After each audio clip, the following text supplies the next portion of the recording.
Pireezidaantiin Ameerikaa Doonaald Tiraamp qilleensa Iraan irratti olaantummaa guutuu qabna jechuun fuula miidiyaa hawaasaa kan dhuunfaasaa Truth irratti maxxanse.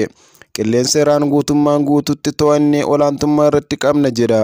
Dabaluunis Iraan meeshaalee ittiin sochii qilleensa irraa to'attuu fi sirna ittisa gaarii qabdi turte. Garuu kan Ameerikaan oomishtuu fi qabduun tasumaa kan walgitu miti jechuun Ameerikaan kan caalu akka hin jirre hime. Yeroo lolli Israa'el fi Iraan gidduutti eegalee kaase ejjennoon Tiraamp US waraanichatti akka hin hirmaanne kan agarsiisudha. Haa ta'u garuu US waraana Israa'el Iraan kana keessatti ni hirmaatti ni dhiisti kan jedhu Tiraamp homaa hin jenne. Pireezidaantiin Ameerikaa Doonaald Tiraamp walgahii biyyoota duroomanii G7 Kanaadaatti geggeeffamu addaan kutuun biyyatti deebi'u hordofee US Israa'el irra goruun Iraan irratti lola banuu malti kan jedhu sodaan jira. Marii biyyoota G7 irratti hirmaachuuf Kanaadaa kan jiran ministeerri muummee UK Keir Starmer garuu sodaa kana waan qabbaneessu fakkaatu dubbatanii. Doonaald Tiraamp Iraan irratti lola banuu kana keeku homaa kan hin dubbanne Keir Starmer. Tiraamp walga'icha addaan kutuun Kanaadaadhaa gara US osoo hin deebi'in dura Keir Starmerii fi Tiraamp wal arganii turani.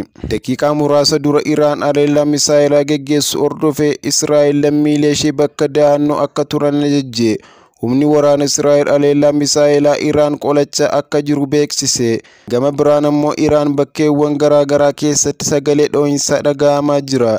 Miidiyaan Iraan Meher News Agency immoo baha Iraanii fi magaalaa Isfahaa keessatti sagaleen dhukaasaa dhaga'amaa jiraachuu gabaase.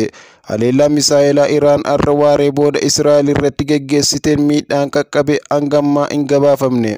Ministeerri dhimma alaa Israa'el Gideon Sa'ar Iraan keessatti mootummaa jijjiiruun kaayyoo tarkaanfii waraanaa Iraan Defense Force miti jedhe.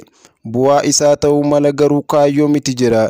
Yaadni kun kan kenname magaalaa giddugaleessa Israa'el Rishon LeZion kan haleellaa Iraaniin rukutamtee daawwannaa taasisaa wayita turettidha. Sa'ar gaazexeessota achitti walitti qabamanitti akka himanitti Israa'el kaayyoowwan ijoo sadii qabdi. Hunda dura sagantaa niwukileeraa Iraan akka malee miidhuu kan ammallee hin xumurre. Sa'ar itti dabaluun ammallee waan irratti xiyyeeffanne qabna. Xiyyaaronni waraana Israa'el amma qilleensa Iraan irratti olaantummaa akka qaban hime. Kaayyoon Israa'el inni lammaffaan sagantaa misaa'ilaa bilistikii mootummaa Iraan haalaan miidhuu fi dhumarratti karoora mootummaa Israa'el dhabamsiisuuf qophaa'e haalaan miidhuu akka ta'e dubbate.